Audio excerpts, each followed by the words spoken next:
अस्सलाम वालेकुम नाज़रीन, मैं हूँ कशफी शमाइल और एक बार फिर आप सभी का पसंदीदा प्रोग्राम रौनक़े रमज़ान लेकर के हाजिर हूँ। तो आज हम आपको जिस शख्सियत से मिलवाने वाले हैं वो कोई आम शख्सियत नहीं है। आज हम आपको जामिया नगर में गफ़ार मंजिल में हाजी कॉलोनी में लेकर के आए हैं और जिनके यहाँ आज हम रोज़ा खोलेंगे। उनका नाम है खुशबू परवीन साहिबा। खुशबू परवीन जो है तारुफ़ की मोहताज नहीं है, वो एक शायरा हैं और काफ़ी ज़्यादा एक्टिव रहती हैं सोशल वर्क में और लोगों की बड़ी पसंदीदा शायरा हैं वो एक तरह से कहा जाए तो। और जो बहुत से प्रोग्राम्स होते हैं उसमें काफ़ी ज़्यादा उनका एक्टिव पार्टिसिपेशन रहता है। तो आइए खुशबू परवीन साहिबा के घर चलते हैं और उनसे जानने की कोशिश करेंगे कि उनके रोज़े कैसे चल रहे हैं और किस तरह की तैयारियाँ कर रही हैं।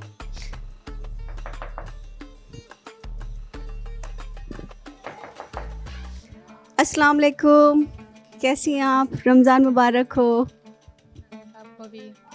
कैसी हैं खुशबू परवीन साहिबा? अस्सलाम वालेकुम। अल्हम्दुलिल्लाह ठीक हूँ, आपकी दुआएं हैं। तो नाज़रीन, ये खुशबू परवीन साहिबा है, जैसा कि मैंने पहले बताया कि वो एक शायरा हैं और काफ़ी कम उम्र में उन्होंने अच्छी शायरी की और लोगों के पसंदीदा शायरों की फ़हरिस्त में शामिल हो गई हैं। खुशबू साहिबा, सबसे पहले तो ये जानना चाहूँगी कि आप शायरी तो करती हैं और साथ ही साथ आपकी जो है सोशल मसरूफ़ियात जिसे कहते हैं, सोशल एक्टिविटीज़ आपकी बहुत ज़्यादा रहती है और ऐसे में फिर आपके रमज़ान कैसे चल रहे हैं? अल्हम्दुलिल्लाह सुम्मा अल्हम्दुलिल्लाह। पहले तो आपका खुशामदीद है हमारे घर में और माह रमज़ान की पुरखुलूस मुबारकबाद आपको। अल्हम्दुलिल्लाह रमज़ान असल में मैं क्या करती हूँ ना, रमज़ान के मौके पर दुनिया की तमाम चीज़ें छोड़ देती हूँ, सिर्फ रमज़ान पे फोकस रहता है माशाअल्लाह। कि किस तरह से अल्लाह को राज़ी करना है। इसी पे पूरी तरह से ये रहता है कि किस तरह से रोज़े का एहतमाम करना है, इफ्तार का एहतमाम करना है। सहरी में फिर बच्ची भी है मेरी, तो मैं कोशिश करती हूँ कि ये पूरा एक महीना मैं सिर्फ़ इबादत के लिए मुख्तस करके रखती हूँ। और मैं सारे सोशल मीडिया से भी दूर हो गई हूँ, फ़ेसबुक से अभी लॉग आउट हूँ। सब चीज़ बंद कर दिया, मैं अभी किसी चीज़ का इस्तेमाल ही नहीं कर रही हूँ। तो देखिए हम आपके किचन में आ गए बग़ैर इजाज़त के।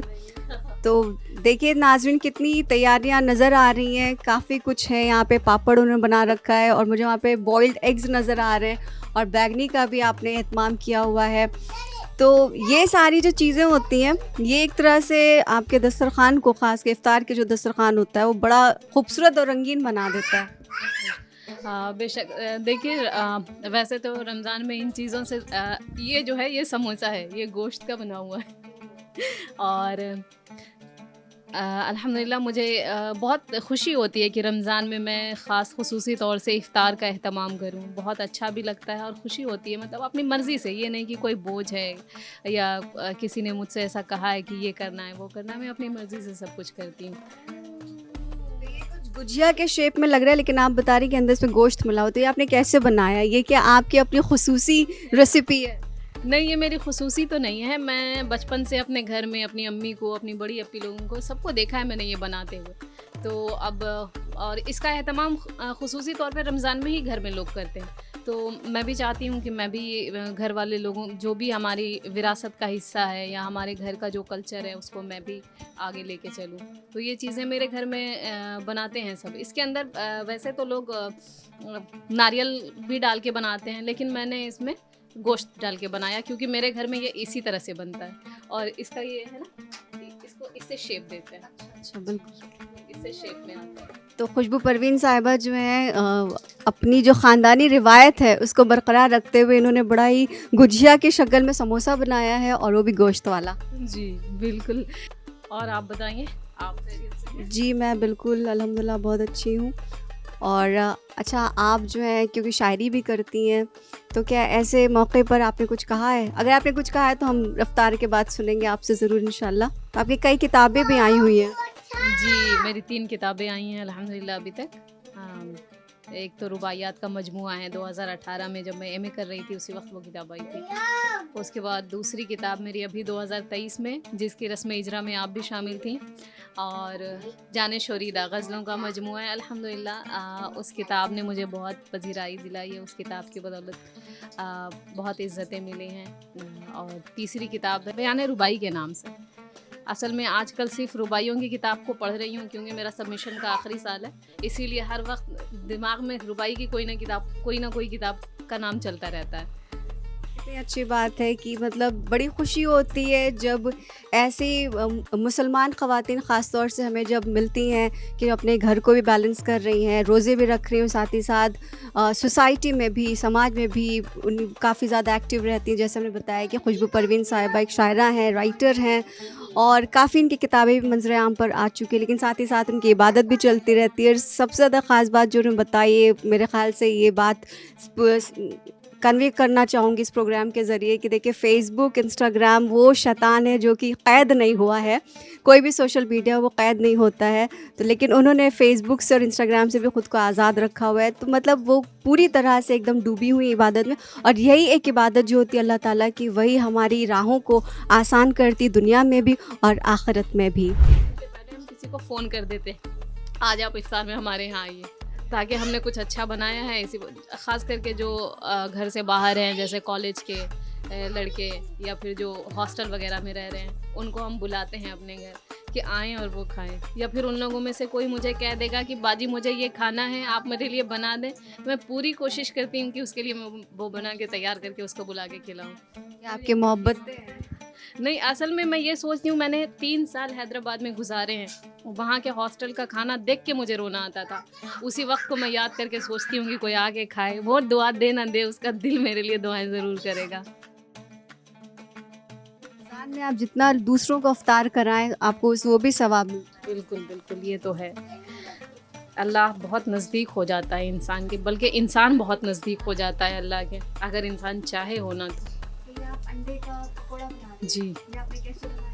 हमारे देखने वालों को बताएं कि इसमें क्या आपने स्पेशल बनाया है, क्या कौन से मैंने मसाले मिलाए? मैंने बेसन में थोड़ा सा अजवाइन, नमक, लाल मिर्च और ज़ीरे का पाउडर मिलाया है, और बाकी अंडा है। पकौड़ों की इतनी सारी वैरायटी होती है और सभी इंसान बनाने की कोशिश करते हैं कि जितनी वैरायटी है सारी वैरायटी बन जाए।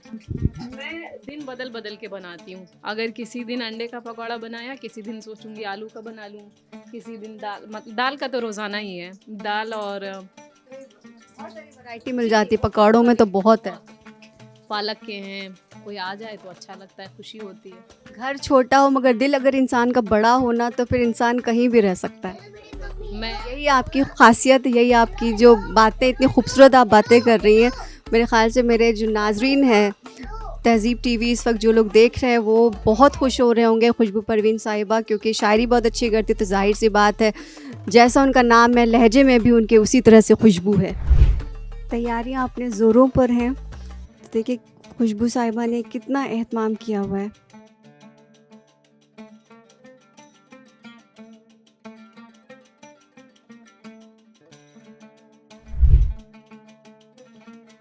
तो देखिए तैयारी तकरीबन हो चुकी है। कुछ ही देर में हम रोज़ा खोलेंगे और यहाँ पे फ्रूट चाट बनाने की तैयारी हो रही है, तो इसके लिए तरबूज कट रहे हैं और धीरे धीरे आप देखेंगे कि कुछ ही देर में हम सब मिल के रोज़ा खोलेंगे।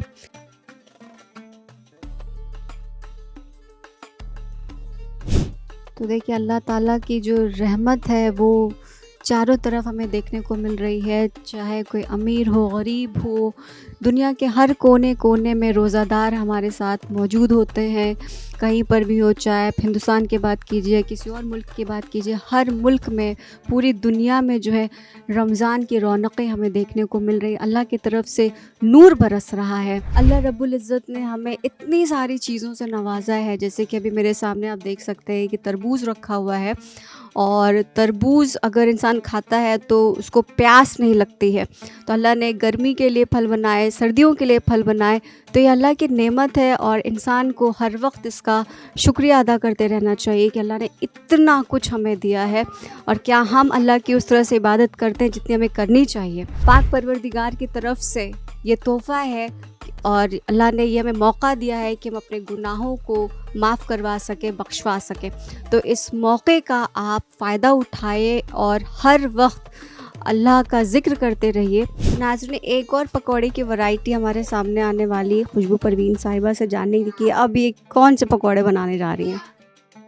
ये दाल के पकौड़े हैं, मूंग की दाल, मसूर की दाल इसमें मैंने प्याज डाला है कच्चा, और धनिया की पत्ती, लहसुन, और नमक हस्बे जायका, जितना जो खाएं। इसका भी एक अलग ही टेस्ट आता होगा।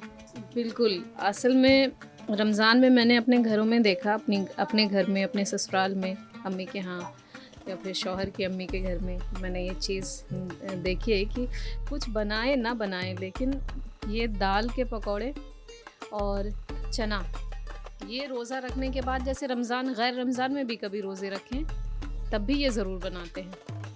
और कहते हैं कि रमज़ान का हुस्न है ये, रोज़े का हुस्न है ये, कि तब उसमें पकौड़ी से तो खा रहे हैं। और मैं भी महसूस करती हूँ इस चीज़ को कि अगर रोज़ा रखूँ और ये सारी चीज़ें नहीं बनाऊँ तो मज़ा नहीं आता, फिर ऐसा लगता है जैसे कुछ रह गया है। इसीलिए एहतमाम करती हूँ इन चीज़ों का मैं भी। घरों की रिवायतों को बेटियां ही आगे बढ़ाती हैं। क्या बात कही। बहू की सूरत में हो, बहू की शक्ल में हो, बेटी की सूरत में हो, किसी भी सूरत में हो, औरतें ही इस चीज़ को आगे लेकर के जाती हैं।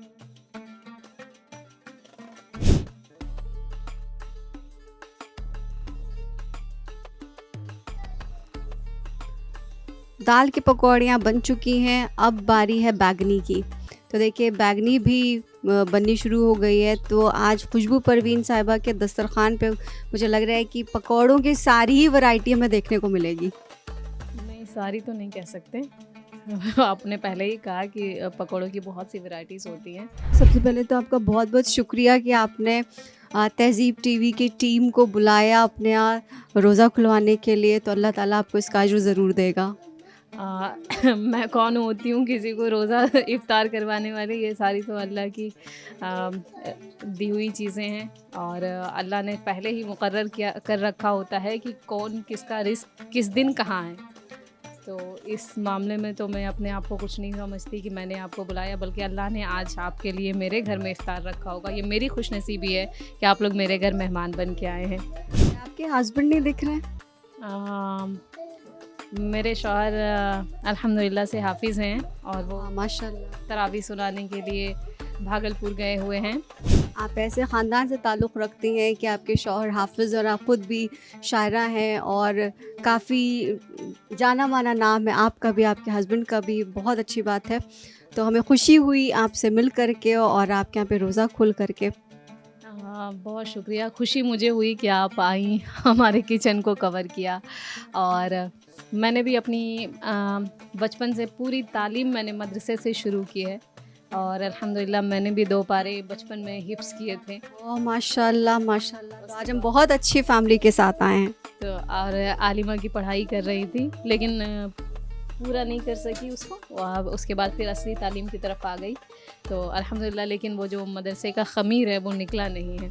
तो असातिज़ा की दुआएं हमेशा साथ रहती हैं। मदरसे वाले असातिज़ा अभी तक दुआएं देते हैं। मैं इसीलिए मुझे लगता है कि मैं जो हूँ, अल्लाह करीम के बाद, माँ बाप, असातिज़ा के बाद जो हूँ वो मदरसे की देन है। जो भी है मेरे पास सब मदरसे। अगर मैं मदरसे में नहीं पढ़ती तो शायद मैं यहाँ नहीं होती जहाँ हूँ। मदरसा एक तरह से फाउंडेशन है। मदरसा वो जगह है जहाँ आपकी नश्व नुमा होती है, आप बात करना सीखते हैं। स्कूल कॉलेज में हम इतने बड़े में आते हैं कि वहाँ आपको ये सारी चीज़ें नहीं सिखाई जाती कि आपको बात किस तरह करनी है, आपको ज़बान किस तरह, ज़बान की दुरुस्त अदायगी किस तरह से है, आप मखरज कैसे बोलेंगे, आप खे कैसे बोलेंगे, काफ को काफ कैसे बोलना, ये सारी चीज़ें तो हमें मदरसे में सिखा दी जाती हैं। खुशबू परवीन साहिबा का जो अंदाज़ बयां है, अंदाज़ गुफ्तगू है, उसको देख कर के ऐसा लगता है कि आज अगर अहमद फराज ज़िंदा होते तो वो जो उनका मशहूर शेर है, सुना है बोले तो बातों से फूल झड़ते हैं, ये बात है तो चलो बात करके देखते हैं, वो शेर वो बेशक आपको ही नज़र करते हैं। इतनी प्यारी गुफ्तगू, इतना खूबसूरत अंदाज़ बयां आपका कि कोई भी मुरीद हो जाएगा। अरे ये तो आपकी ज़रा नवाज़ी है। आप खुद ही बहुत ज़्यादा मीठा बोलती हैं और मैं जब भी आपसे मिली हूँ मुझे कभी ऐसा फ़ील ही नहीं हुआ कि मैं किसी अननोन पर्सन से मिल रही हूँ, बल्कि पहली मर्तबा ही जब मिली थी तो ऐसा लगा जैसे बहुत बरसों से शनासाई है। इस तरह का आप जब खुद आप अच्छे होते हैं तो आपको लोग भी अच्छे ही मिलते हैं। ये आपकी मोहब्बतें हैं, मेरे ये आपके अंदर की शायरा बोल रही है। नहीं, नहीं ऐसा शायरा तो दूर की बात है, पहले तो हम इंसान हैं और शायरी को छोड़ के पहले तो हमें इंसानियत को देखना चाहिए।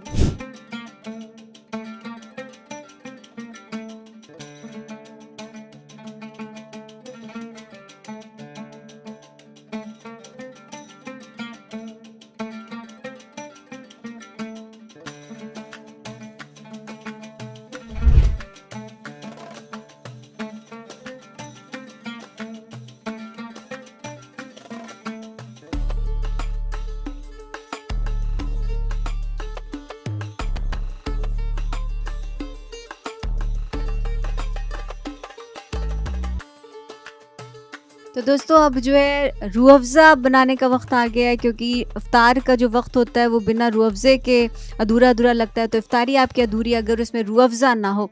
तो अब ये रूह अफ़ज़ा बनना शुरू हो गया है। तो खुशबू साहिबा आपसे जानना चाहूँगी कि रूह अफ़ज़ा आपको कैसा लगता है?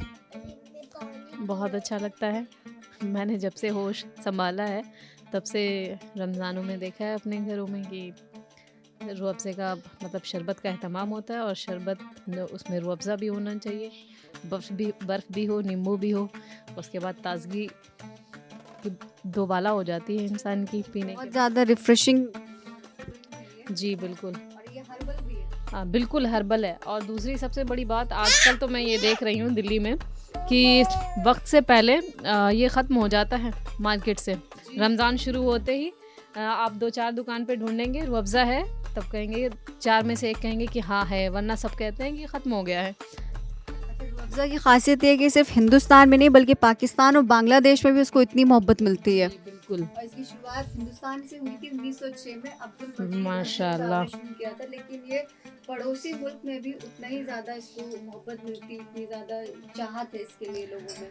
ज़ाहिर है जो चीज़ आपके दिल को सुकून पहुँचाए, आपके जिस्म को सुकून पहुँचाए, वो चीज़ आपको अच्छी लगती है। अच्छा, आप इसे नींबू मिला रही हैं? जी, नींबू मिलाने से इसके अंदर अलग एक टेस्ट आ जाता है, फ्लेवर आ जाता है और अच्छा लगता है। अरे भाई आपसे भी जानना चाहूँगी कि आपको कितना पसंद है रूह अफ़ज़ा, क्योंकि जब से बन रहा है तब से आप लगातार यहाँ बैठे हो इसको देख रहे हैं।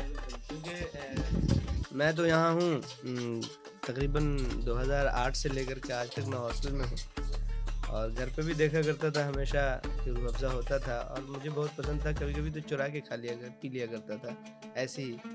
तो बचपन का ये मामला था, लेकिन हॉस्टल में जब तक रहा, कुछ रहे हमारे पास न रहे, चाहे वो कभी जब भी गर्मी आती तो रूह अफ़ज़ा हमारे पास ज़रूर होता। अब वो रमज़ान का माहौल हो या फिर कोई दूसरा रूह अफ़ज़ा हमारे पास ज़रूर होता था। उसके अलावा अभी हम देखते हैं कभी मेट्रो से अगर उतरे तो वहाँ पे रूह अफ़ज़ा और बर्फ़ में मिला करके जो है उसी का शरबत मिल रहा होता है। ठीक है, तो रूह अफ़ज़ा में क्या है कि उसका टेस्ट कभी चेंज नहीं होता है। हर चीज़ जो है बदल गई। हमने बचपन में देखा जैसे सिंकारा नाम का और भी तरह तरह की जो है चीज़ें आती थी, वो सब जो है ख़त्म हो गया है। लेकिन रूह अफ़ज़ा अब तक बिल्कुल उसी तरह से दिन ब दिन बढ़ता चला जा रहा है। उसका टेस्ट जो है बहुत ज़बरदस्त दोबाला होता चला जा रहा है। तो रूह अफ़ज़ा बहरहाल सेहत के लिए भी बहुत अच्छा है।